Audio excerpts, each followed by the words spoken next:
The explosion lit up the Seattle skyline like a twisted firework, glass and metal raining down on the empty parking garage where Thelma Sanders' BMW had been parked just 30 seconds earlier. She stood frozen behind the concrete pillar where Marcus Cole had yanked her, his calloused janitor's hand still gripping her wrist with the precision of someone trained to save lives. But it wasn't his grip that made her heart stop. It was the familiar crescent-shaped scar on his forearm, exposed when his sleeve rode up during their desperate sprint to safety. The same scar she'd traced with trembling fingers 12 years ago in a hospital room, promising Timothy Washington she'd never leave his side. The same Timothy Washington who had vanished without a word, without explanation, leaving behind only questions and a broken heart that had never quite healed. Now, as sirens wailed in the distance and debris settled around them like deadly snow, Thelma stared into the eyes of the man who claimed to be Marcus Cole. Night janitor, single father, keeper of mops and secrets. But those eyes, that scar, the way he'd known exactly which car was hers without ever asking. "How did you know?" she whispered, her voice barely audible over the crackling flames. "How did you know about the bomb?" Marcus, or whoever he really was, released her wrist slowly, his expression shifting between relief and something that looked dangerously close to grief. For a heartbeat, she thought she saw Timothy's face in his features, the boy who used to sketch building designs in her dorm room margins while she worked on her architecture projects. If you're enjoying this story of second chances and hidden identities, I'd love for you to hit that like button and subscribe for more heart-pounding tales. Drop a comment below. Do you think Thelma has figured out who Marcus really is? Your support helps me bring you these stories that remind us love can survive even the deepest deceptions. But that was impossible. Timothy Washington was gone, had been for 12 years. This was just Marcus Cole, a man who happened to have similar eyes, a similar scar, and an uncanny ability to predict car bombs. Wasn't it? 3 hours earlier, the 23rd floor of Emerald Tower hummed with the quiet efficiency of Seattle's most prestigious architectural firm at 11 p.m. Cascadia Designs never truly slept. Deadlines waited for no one, and neither did Thelma Sanders' relentless pursuit of perfection. She sat hunched over her drafting table, her dark hair escaping its professional bun in rebellious curls that caught the blue glow of her computer screen. The Meridian project spread across 3 monitors like a digital city. Her vision for Seattle's waterfront revival, a complex that would house luxury condos, office spaces, and a public art gallery. 2 years of her life distilled into steel, glass, and dreams. If the city council approved it next week, she'd be the youngest principal architect in Cascadia's 60-year history. If they rejected it, she'd be just another Sanders family disappointment, following in the footsteps of her tech mogul father's expectations. The soft squeak of wheels announced the arrival of the cleaning crew. Thelma didn't look up. She'd grown accustomed to their nocturnal ballet, the way they moved through the office like ghosts, invisible and efficient. Most of the janitorial staff had learned to work around her extended hours, giving her workstation a wide berth until she finally surrendered to exhaustion. But tonight felt different. "Working late again, Miss Sanders?" The voice made her fingers freeze over the keyboard.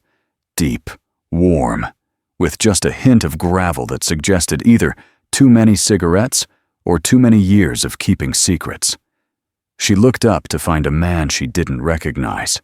Tall, broad-shouldered, despite the modest Navy janitor's uniform, with dark hair that looked like it had been cut by someone who cared more about function than fashion. "I don't think we've met," she said, saving her work with practiced efficiency. "I'm Thelma, Marcus Cole." He extended a hand that wasn't quite soft enough for someone who spent his days cleaning offices. "Just started this week, night shift." Their handshake lingered a fraction too long, his grip firm and calloused in a way that spoke of more than mopping floors. Thelma found herself studying his face. Angular jawline, intelligent hazel eyes that seemed to catalog everything they saw, and something indefinably familiar that made her chest tighten with inexplicable recognition. "You're working on the Meridian project," he said, nodding toward her screens. It wasn't a question. "How do you—" She caught herself. The project name was clearly visible on her monitors. "Yes. City Council review next week. It's ambitious." Marcus moved closer, studying her designs with an intensity that seemed oddly professional for a janitor. The structural integration between the residential and commercial spaces. You're using a modified cantilever system to maximize waterfront views while minimizing foundation disruption. Thelma blinked. In her 5 years at Cascadia, she'd met maybe 3 people outside the architectural community who understood cantilever systems, let alone their environmental applications. "That's very observant," she said carefully. "Do you have a background in construction?" Something flickered across his features, too quick to identify, too pointed to ignore. "I read a lot. History, architecture, art. Night shifts get long." He resumed his cleaning routine, but Thelma found herself watching him work. There was efficiency in his movements, an economy of motion that suggested military training or professional athletics. When he emptied her wastebasket, she noticed he was careful not to disturb the intricate paper model of her gallery design that sat precariously close to the desk's edge. "Coffee?" she asked impulsively. "I was about to make a fresh pot." "You don't need to. It's past midnight, and we're the only 2 people awake on this floor. Consider it professional courtesy between night owls." The break room felt smaller with both of them in it, the fluorescent lights harsh after the gentle glow of her workstation. Thelma busied herself with the coffee maker, hyper-aware of Marcus's presence behind her. When she turned to hand him a mug, she found him studying the architectural prints taped to the wall. Building designs from various eras, her personal inspiration collection. "Frank Lloyd Wright," he said, pointing to a falling water blueprint. "Though this isn't one of his more famous works, it's from his apprentice period. Most people don't recognize the early sketches." She joined him at the wall, close enough to catch a hint of his cologne, something clean and expensive that didn't match his janitorial uniform. "You really do read a lot." Books were better company than people for a while. His voice carried the weight of old pain, carefully compartmentalized, but not quite buried. "After my wife died, I found comfort in other people's achievements. Architecture, art, music. They're all about creating something permanent from temporary inspiration. I'm sorry for your loss." The words felt inadequate, but his grief was genuine enough to demand acknowledgement. "How old is your daughter?" 7. "Lily." The name softened his entire expression, transforming the careful stranger into a devoted father. "She's why I took the night shift. Days are hers. School pickup, homework help, bedtime stories. This job lets me be present for the things that matter." There was something noble in his sacrifice. This man who clearly possessed education and intelligence, choosing manual labor to prioritize his daughter's needs. It reminded Thelma of her own father's stories about working construction to put himself through business school, before the tech fortune and social expectations complicated their relationship. "What's her favorite bedtime story?" she asked. "Anything with princesses who build things instead of waiting to be rescued." Marcus smiled, and for a moment he looked younger, less burdened by whatever shadows he carried. "Last week, she insisted I read her a picture book about the woman who designed the Golden Gate Bridge. Emily Warren Roebling," Thelma said automatically. Though technically she oversaw the construction of the Brooklyn Bridge after her husband fell ill. Common misconception. Marcus stared at her, coffee mug halfway to his lips. Something shifted in his expression, surprise giving way to what looked almost like recognition, as if she'd just confirmed something he'd been wondering about. "You know about Emily Roebling," he said slowly. "She's one of my heroes. One of the first women to prove that architecture isn't just about drawing pretty pictures. It's about understanding physics, engineering, human psychology. Creating spaces that don't just shelter people but inspire them. Lily would love to meet you. The invitation hung between them, casual enough to be friendly, personal enough to cross professional boundaries. Thelma found herself considering it seriously, imagining coffee with this enigmatic janitor and his princess-loving daughter, when her phone buzzed with a text from her assistant. Council moved the presentation to 8 a.m. tomorrow. Sterling wants final revisions by 6 a.m. Shit. She scrolled through the message thread, her stomach dropping as more details emerged. I'm sorry. I need to get back to work. Richard Sterling, my boss. He's pushing up the timeline. The Sterling who owns half of downtown Seattle's development rights? Marcus's voice had gone carefully neutral. You know Richard Sterling? I know his reputation. There was something darker in his tone now, an edge that hadn't been there moments earlier. Man like that doesn't get to where he is by being patient with other people's dreams. It was an oddly perceptive comment about a man Marcus should have only known from newspaper headlines, but Thelma was too stressed about the deadline to analyze the implications. They walked back to her workstation in comfortable silence, the brief intimacy of shared coffee already fading into professional distance. Thank you for the break, she said, settling back into her chair. And for understanding the cantilever system. Most people just see pretty building shapes. Most people don't have your vision. Marcus resumed his cleaning route, but she caught him glancing at her screen several times as he worked. The gallery space. You're planning rotating exhibits? Monthly features highlighting Pacific Northwest artists. Local talent deserves the same platform as established names. She pulled up the interior schematics, warming to her favorite topic. The lighting system adapts to different mediums: photography, painting, sculpture. Natural illumination during the day. Programmable LED arrays for evening events. Ambitious, he repeated. But this time the word carried admiration rather than mere observation. Your clients are lucky to have someone who thinks beyond profit margins.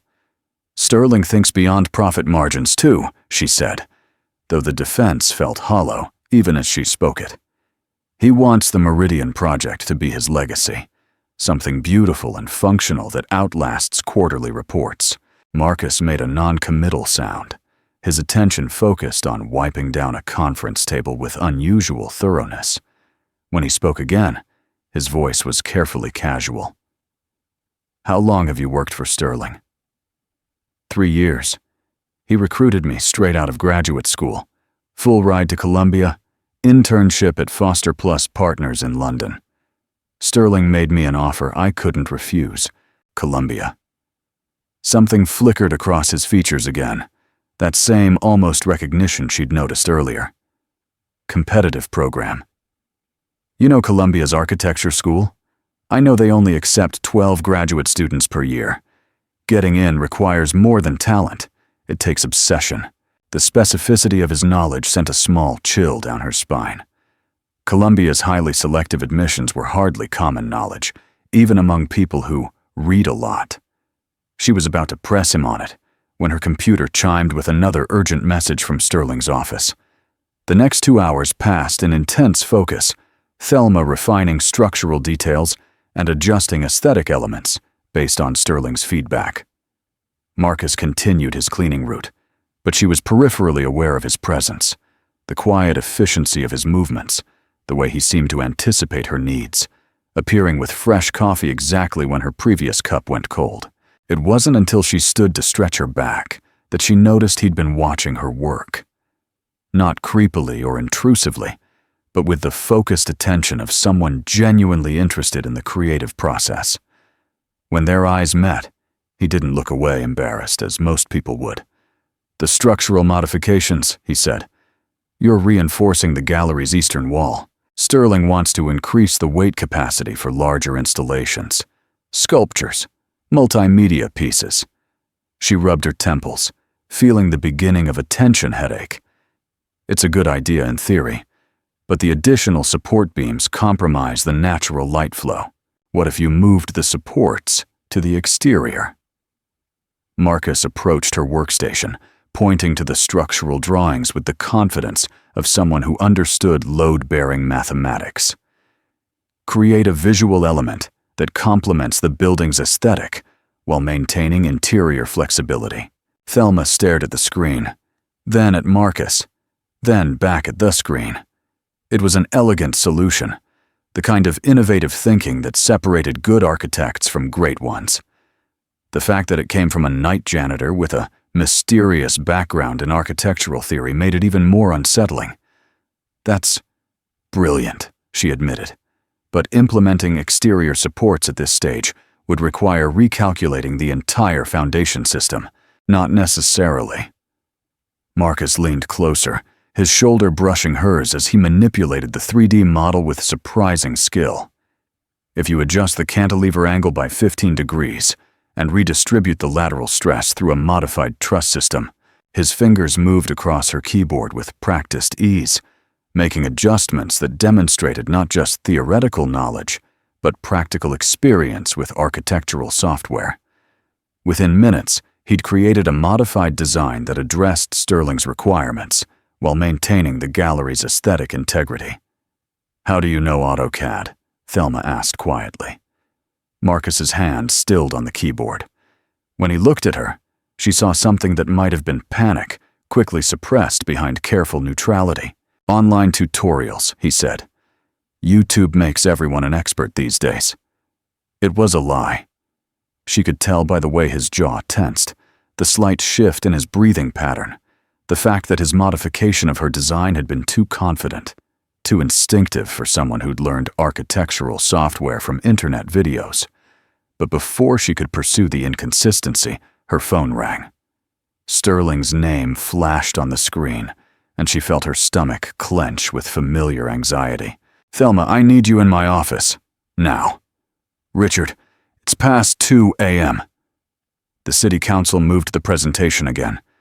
6 hours from now. If we're not ready, the Meridian project dies, and so does your career." The line went dead.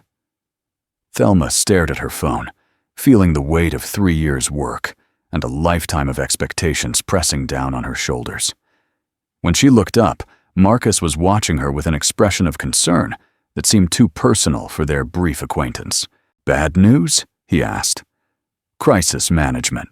Sterling's specialty." She saved her work and began shutting down her computers. "Thank you for the design suggestion. And for the coffee. And for—" She gestured vaguely at the improved gallery schematics. "For understanding what I'm trying to build here. Buildings aren't just structures," Marcus said quietly. "They're dreams made manifest. Someone who understands that deserves support." There was something almost intimate in the way he said it, as if he were speaking from personal experience rather than philosophical observation. Thelma found herself studying his face again, looking for clues to explain the growing sense of familiarity that had been nagging at her all evening. "Have we met before tonight?" she asked impulsively. Marcus went very still. For a moment, she thought she saw something that looked like longing flash across his features, a deep, complicated emotion that spoke of history and loss and carefully guarded secrets. "I don't think so," he said finally. "I have one of those faces.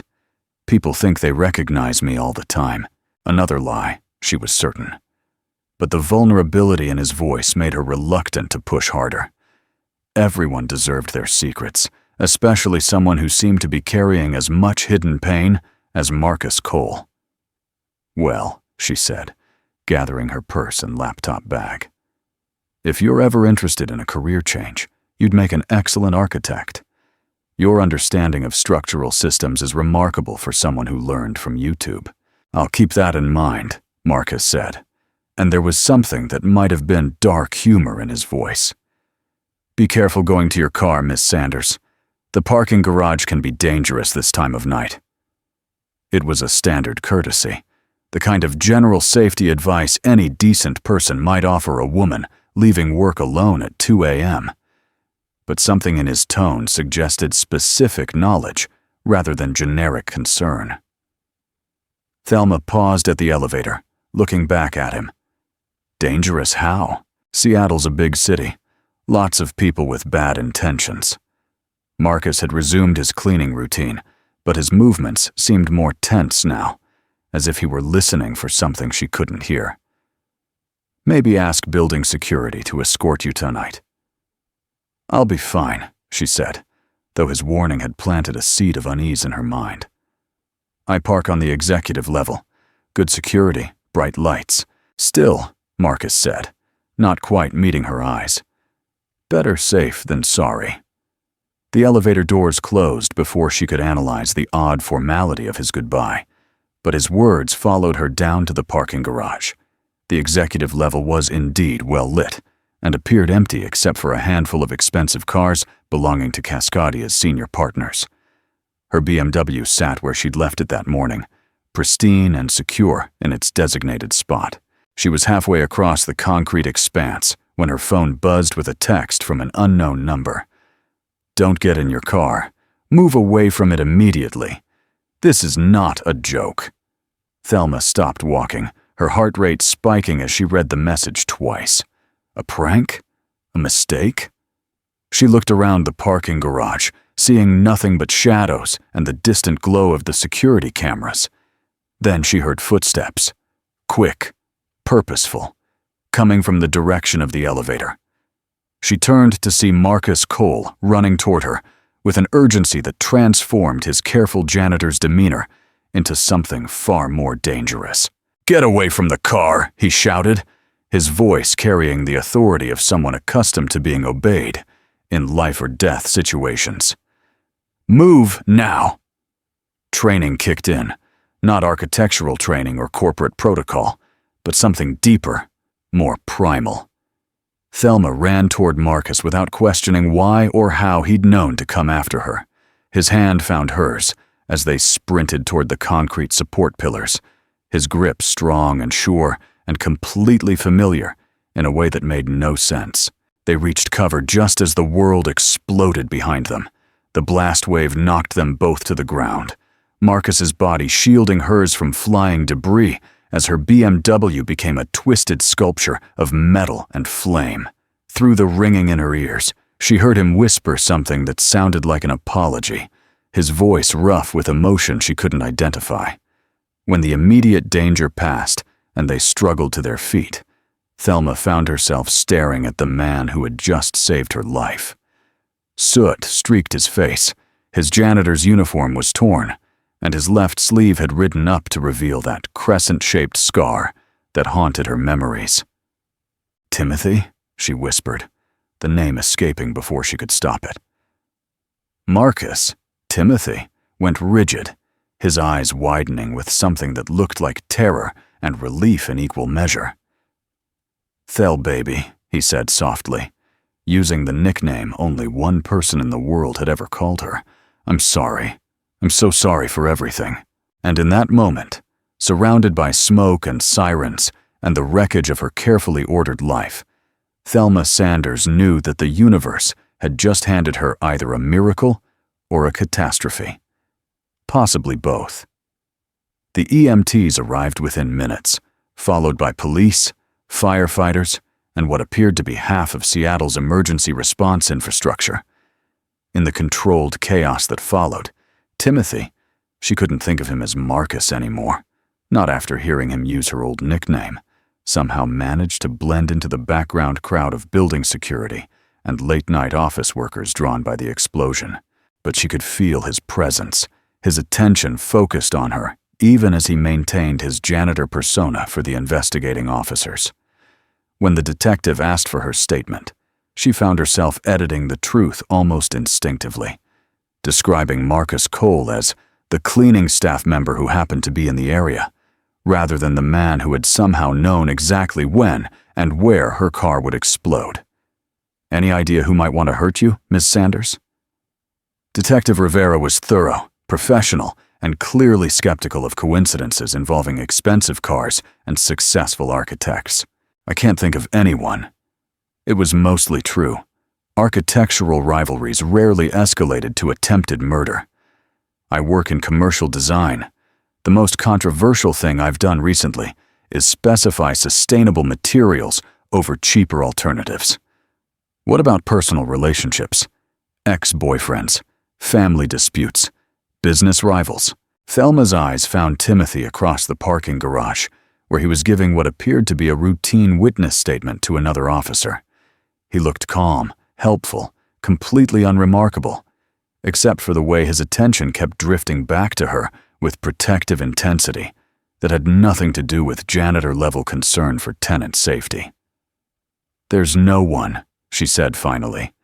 "I keep my personal and professional lives separate." Another lie, though she wasn't sure why she felt compelled to protect a man who had already lied to her about his identity. Timothy Washington had disappeared from her life 12 years ago without explanation, abandoning their friendship and the growing romantic tension that had been building during their final semester at Columbia. She'd spent months wondering if she'd misread their connection, years learning to live with questions that would never have answers. Now he was back, working as a janitor in her building, somehow knowing about car bombs and architectural software and the exact way she liked her coffee. The rational part of her mind insisted on reasonable explanations. He'd recognized her name when he started work, researched her background, maybe even developed an unhealthy obsession with his former classmates' successful career.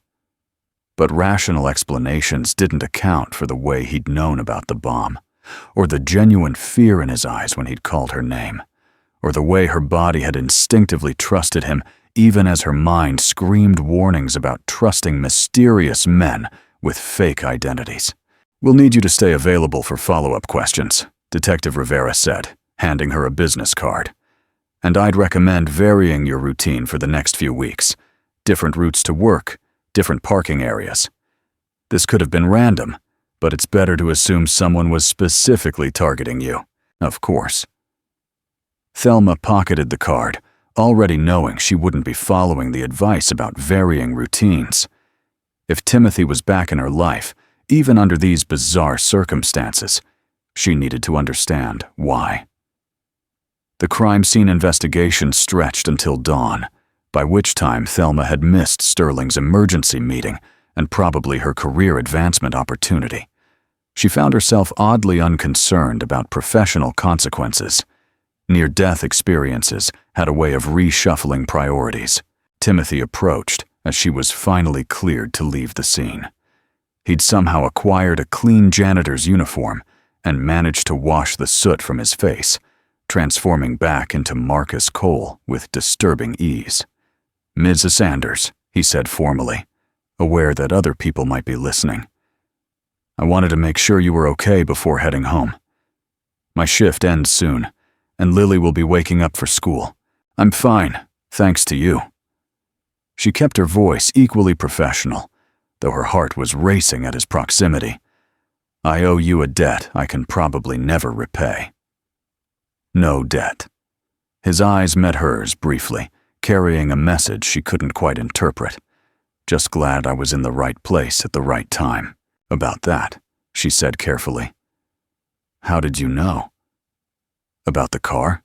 Timothy's expression didn't change, but she caught the slight tension in his jaw, the way his hands flexed at his sides. "I didn't know anything specific. I just had a bad feeling about you walking to your car alone. When I saw you heading toward the parking garage, I thought I should check on you. Turned out to be good instinct. Plausible. Reasonable. Complete bullshit." "Well," she said, matching his casual tone, "I guess I'll see you at work tonight." "Actually," Timothy said, "I'll probably be taking a few days off. Family emergency. But I'm sure the other crew members will take good care of the building." He was disappearing again. The realization hit her with surprising force, considering she'd only rediscovered his existence a few hours ago. But the thought of Timothy vanishing back into whatever shadow life he'd been living felt like losing him all over again.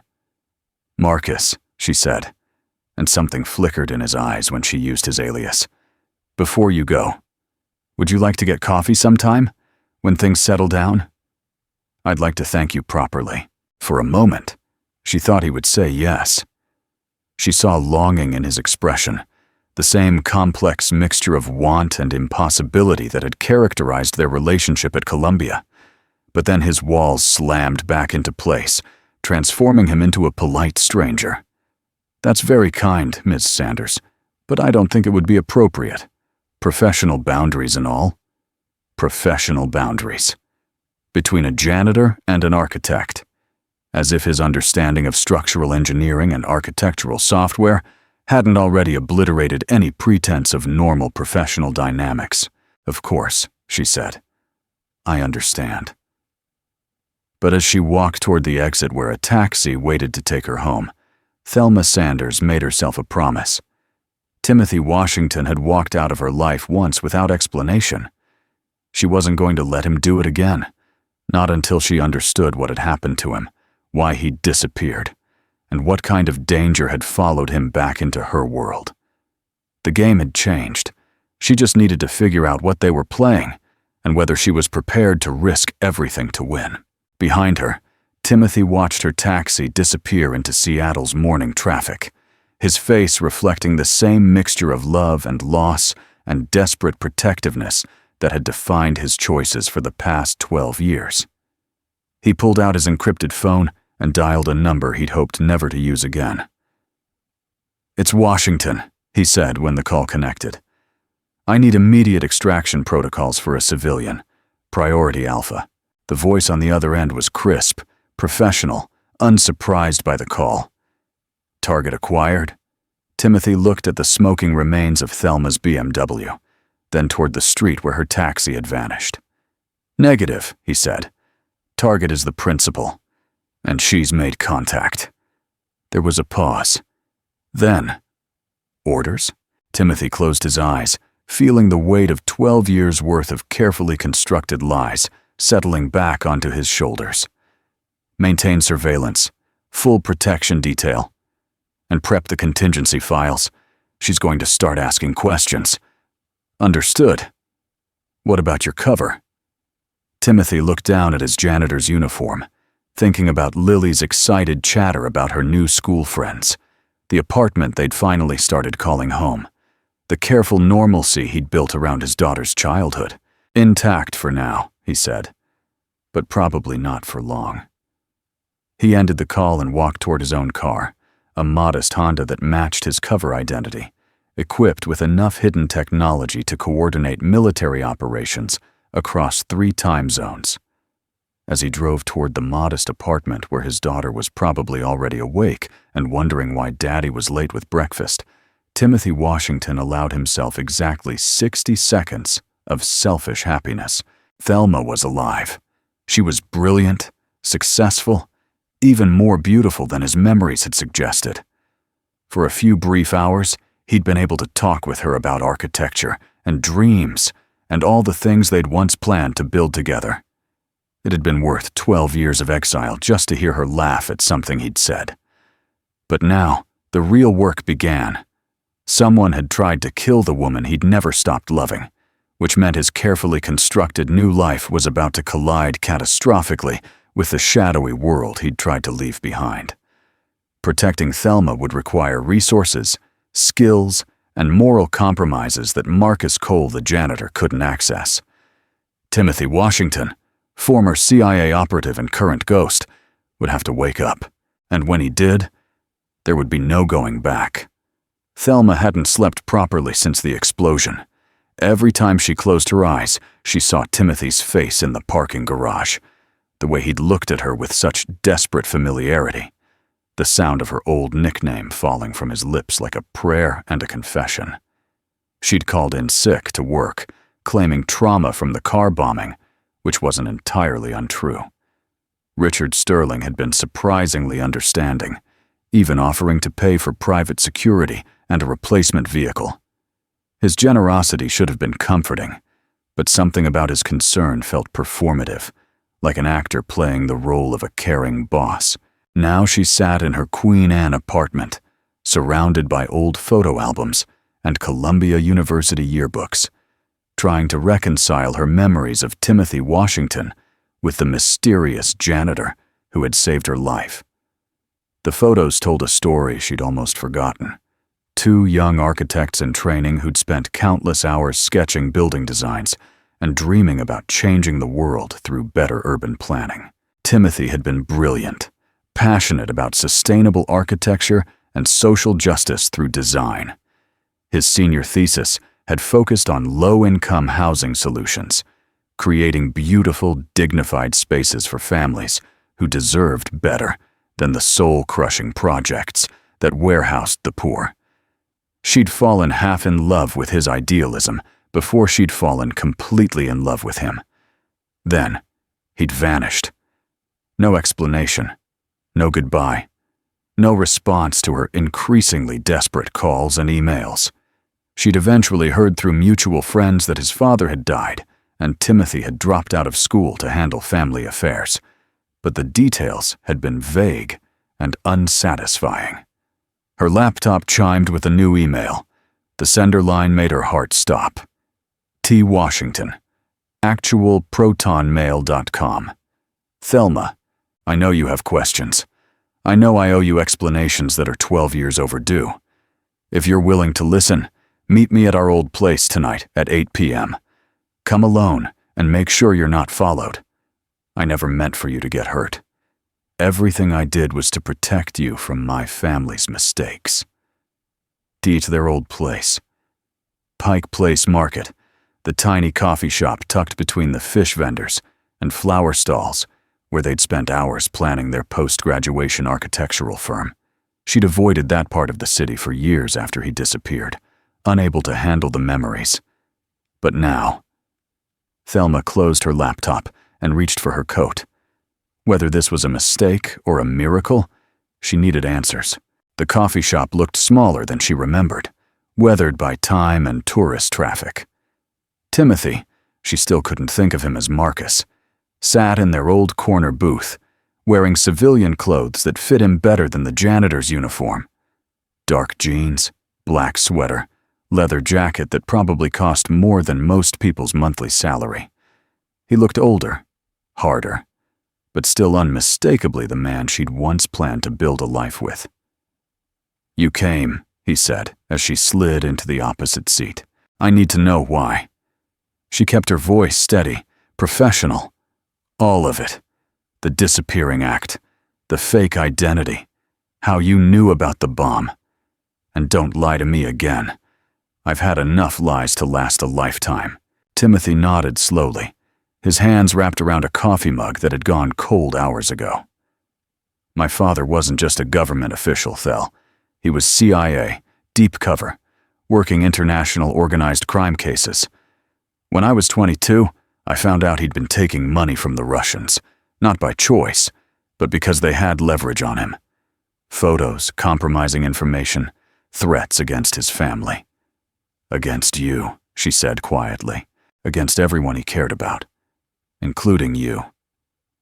Timothy's eyes met hers, carrying 12 years of regret and self-recrimination. The night before graduation, 3 men cornered me outside my apartment. They knew about us, Thel. They knew your class schedule, your favorite restaurants, the architecture firm where you'd accepted a job offer. They said, if I didn't disappear permanently, they'd use you to control my father. The coffee shop noise faded into background as Thelma processed his words. So you just left? I joined the agency. Figured if I was going to be trapped in this world, I might as well learn to fight back. His laugh was bitter, exhausted. Spent 10 years hunting the same people who destroyed my father, dismantling their operations, learning their weaknesses. I was good at it. Too good, maybe. Made enough enemies that they put a permanent target on my back. And Lily? Something softer crossed his features. My partner's daughter. Sarah Kim was the best operative I ever worked with, and a single mother trying to balance classified missions with soccer practice and parent-teacher conferences. When she was killed on assignment 3 years ago, I adopted Lily and requested extraction from active duty. We've been living under new identities ever since. Marcus Cole, night janitor, Thelma said. It was supposed to be temporary, just long enough for the heat to die down, for Lily to have something resembling a normal childhood. Timothy's jaw tightened. Then I found out you were working in Seattle at Cascadia Designs. I told myself I'd stay away, but you took a job at my building. I needed to see you were okay. Make sure the life you'd built was safe, stable, protected. He leaned forward, intensity burning in his eyes. I never meant to make contact. That first night was supposed to be reconnaissance, confirm you were thriving, then disappear again. What changed? You did. The admission came out rough, vulnerable. You were exactly who I remembered and completely different. Brilliant, successful, still passionate about creating beautiful spaces for people who need them. And so goddamn alone it broke my heart. Thelma felt tears prick at her eyes. 12 years of buried grief and anger and longing threatening to overwhelm her professional composure. So you decided to play janitor and architectural consultant? I decided to be selfish for a few hours. Timothy reached across the table, his fingers brushing hers. I thought I could give you some design advice, maybe help with your project, then fade back into the shadows. But the way you looked at me, Thel, like I was still worth something. You are worth something, she said fiercely. You always were. But Timothy, someone tried to kill me, and you somehow knew it was going to happen. His expression darkened, protective anger replacing vulnerability. I've been monitoring communications chatter for weeks. Russian organized crime groups, arms dealers, anyone who might be tracking former CIA assets. 3 days ago, I intercepted encrypted messages about a target in Seattle. High-value civilian connected to architectural firm. Elimination authorized. They were after me specifically? They were after a way to hurt me. Timothy's grip tightened on her hand. My extraction wasn't as clean as the agency claimed. Some very dangerous people have been looking for Timothy Washington for 3 years, and they finally found a connection between my old identity and Marcus Cole. How? I don't know yet. But someone with access to classified CIA files has been feeding information to Russian intelligence. Someone who knew about our history, our connection, your current employment. The pieces clicked together in Thelma's mind with sickening clarity. Sterling. He recruited me straight out of graduate school, even though I didn't apply for the position.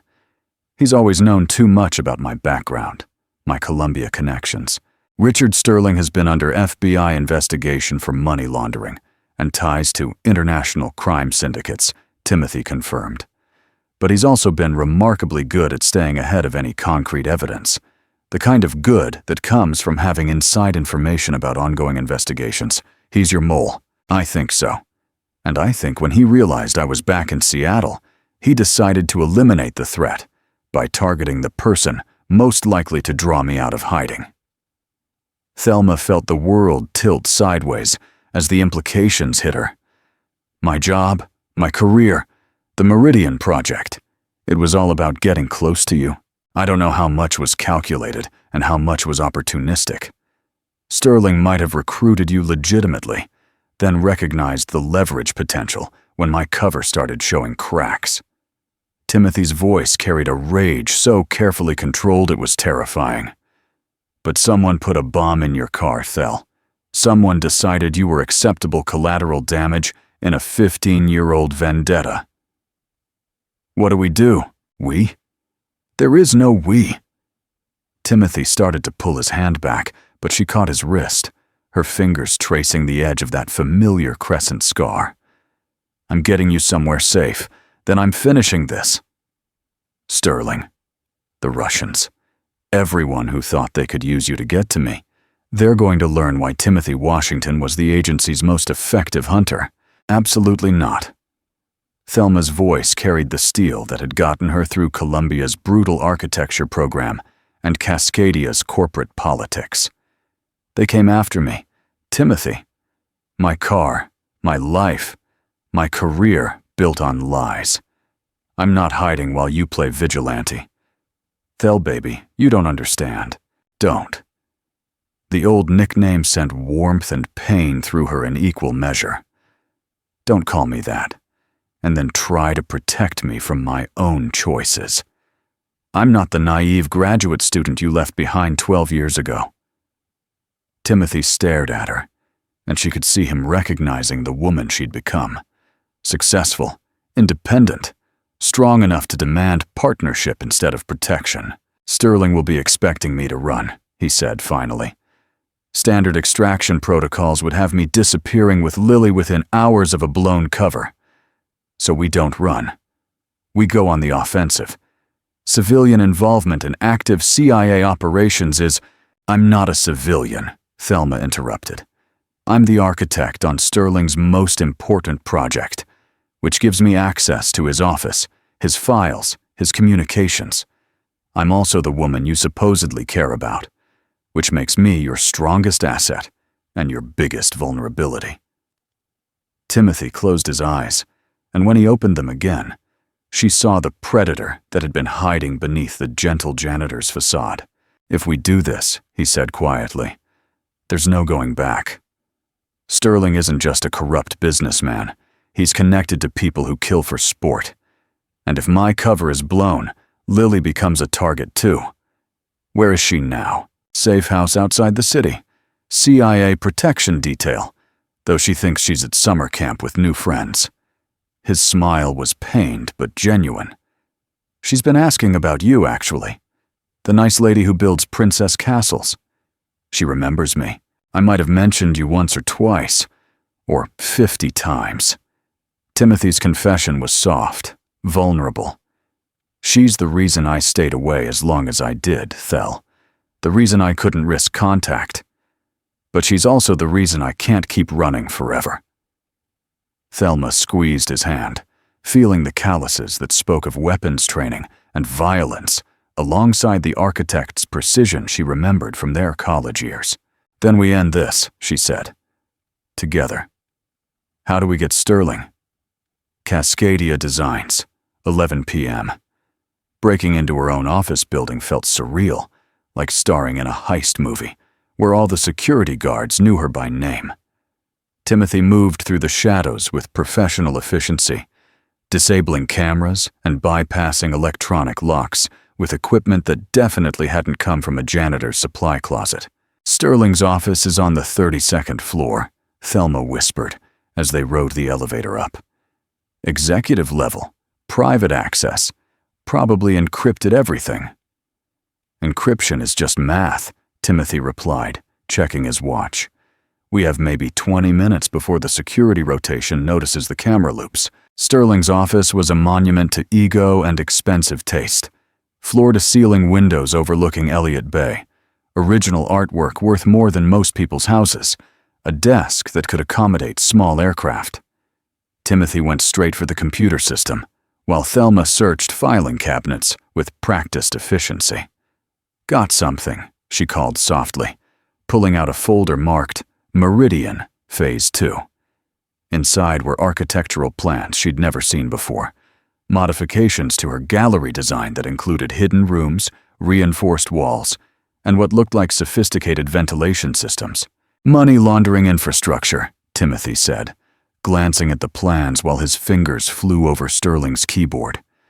Hidden storage, climate-controlled spaces for high-value items, multiple escape routes. He's been planning to use your gallery as a front for international art theft and smuggling operations. Son of a bitch. Thelma's professional pride burned at seeing her work perverted for criminal purposes. He's been playing me from the beginning. Found the communications log, Timothy said.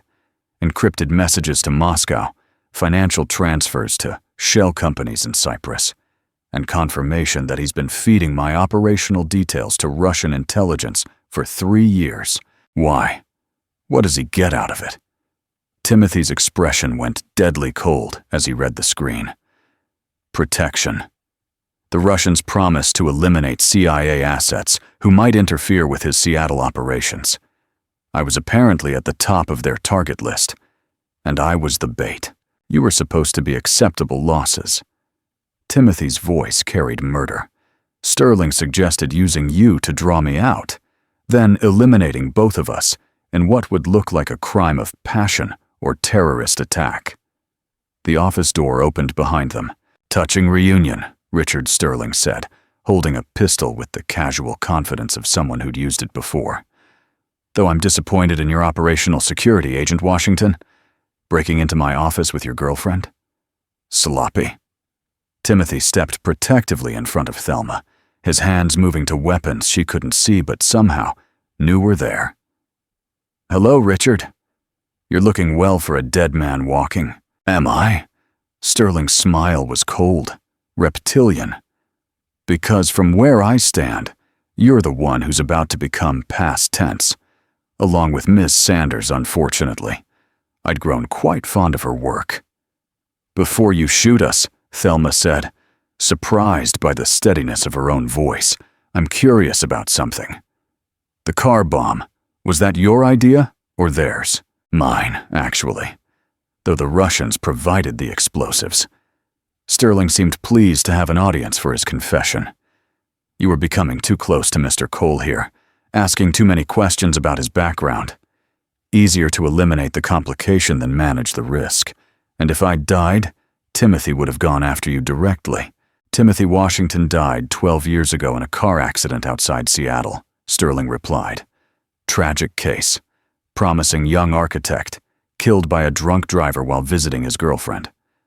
The girlfriend survived, of course, though she was too traumatized to remember much about the incident." Thelma's blood turned to ice. "You were there. 12 years ago. I arranged it," Sterling said proudly. Timothy's father had become a liability, taking too much Russian money without delivering adequate results. His son was getting too close to the truth, asking uncomfortable questions. So we staged a little accident, got rid of the father, traumatized the son into running away, and eliminated a potential witness in one efficient operation. "Except I didn't die," Timothy said quietly. "No. You developed an annoying habit of survival and an even more annoying habit of hunting my associates. But everyone has weaknesses, Agent Washington, even ghosts." Sterling's finger moved to the trigger, but Timothy was already in motion. Years of training compressed into seconds as he threw himself sideways, drawing his own weapon while shouting for Thelma to get down. The gunfight lasted less than 30 seconds. When the smoke cleared, Sterling was on the ground, bleeding from a shoulder wound, his gun kicked across the office floor. Timothy stood over him with professional calm, his weapon trained on the corrupt businessman's head. "FBI is 2 minutes out," Timothy said, speaking into his earpiece. "Suspect is secured. Evidence is collected. Civilian is safe." "You called backup?" Thelma asked, emerging from behind Sterling's desk. "I called backup before we even entered the building. Did you really think I'd risk your life on a 2-person operation?" Timothy's smile was fond, exasperated. "I might be out of practice, but I'm not stupid." Sirens wailed in the distance, growing closer. Sterling groaned on the floor, clutching his wounded shoulder and glaring at them with impotent rage. "This isn't over," he wheezed. "The Russians don't forgive, and they don't forget.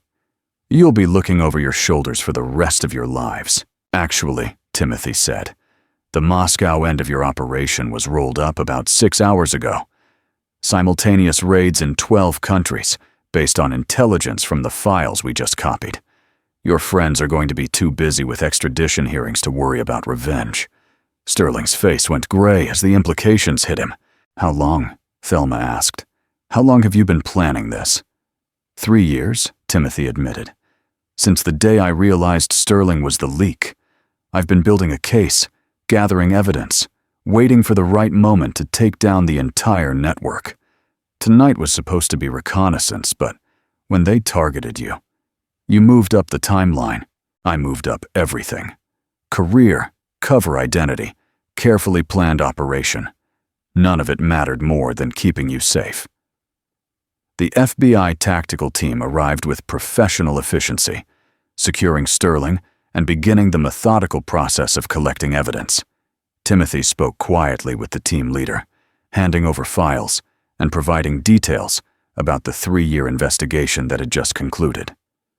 As dawn broke over Seattle, Thelma found herself alone with the man she'd lost and found and almost lost again in the space of a week. "So what happens now?" she asked. Timothy looked out at the sunrise painting Elliott Bay in gold and pink, his expression thoughtful. "Now I officially resign from the CIA, go through about 6 months of debriefings and paperwork, and try to figure out how to be a normal person again. And Lily gets her father back permanently. No more cover identities, no more safe houses, no more looking over our shoulders." He turned to face Thelma, hope and uncertainty warring in his eyes. "The question is, do you think there's room in your life for a former spy and his 7-year-old daughter?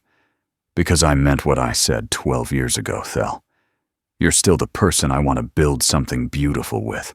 Thelma looked around Sterling's office, thinking about bombs and betrayal and architectural plans perverted for criminal purposes. Then she looked at Timothy, really looked at him, seeing past the scars and secrets to the idealistic young man who'd once dreamed of changing the world through better design. "I think," she said slowly, "that it's time we started building something together again. Something permanent this time." Timothy's smile was radiant, transforming his battle-hardened features back into the face she'd fallen in love with at Columbia. "Princess Castles?" he asked, echoing Lily's favorite architectural request.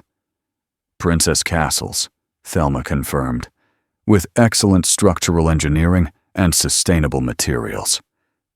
"And room for a family?" She kissed him then, 12 years of separation dissolving into possibility and promise, and the absolute certainty that some love stories are worth waiting for. "Room for a family," she agreed. "Our family." Outside, Seattle was waking up to a new day, and for the first time in over a decade, Timothy Washington and Thelma Sanders were awake to meet it together. Epilogue. 6 months later, the wedding was small, held in the gallery space of the completed Meridian project. Lily served as flower girl and chief architectural consultant, having insisted that any building designed by her new mom needed at least one tower suitable for princess activities. Timothy had traded his janitor's uniform for a well-tailored suit, though he still kept his cleaning cart in their garage. Some habits, he claimed, were too useful to abandon. Thelma wore her grandmother's dress and carried blueprints instead of traditional wedding flowers, because some traditions were worth updating. As they exchanged vows surrounded by the beautiful spaces they'd dreamed of creating as students, Timothy whispered the words he'd been wanting to say for 12 years. "I love you, Thel baby. Always have. Always will." And for the first time since that terrible night at Columbia, Thelma Sanders, now Washington, knew that some promises were worth the wait. The architectural firm of Washington and Associates occupied the top floor of a converted warehouse in Pioneer Square, its glass walls offering views of both Elliott Bay and the city skyline. The space buzzed with creative energy. Young architects bent over drafting tables, 3D models of sustainable housing projects, and walls covered with sketches that ranged from low-income community centers to Lily's elaborate castle designs. "Mom, can you help me with the turret calculations?" Lily called from her corner desk, where she worked on homework that increasingly resembled professional architectural drawings. At 8, she'd already mastered basic structural principles and had strong opinions about load-bearing walls. "Which turret, sweetheart?" Thelma looked up from her own project, a series of community centers designed specifically for CIA families transitioning back to civilian life, funded by a federal grant that Timothy's former colleagues had enthusiastically supported. "The one for the Dragon landing pad." "Dad says I need to account for dynamic load distribution." Timothy emerged from his office, reading glasses perched on his nose, looking every inch the successful architect, rather than the deadly operative he'd once been. "Dragons are surprisingly heavy when they land," he said solemnly. "Basic physics," says the man who spent 10 years jumping out of helicopters, Thelma teased, but her tone was fond. They'd found their rhythm as a family. Timothy's protective instincts channeled into designing secure, beautiful spaces. Thelma's idealism focused on creating dignity through architecture, and Lily serving as their chief inspiration and toughest critic.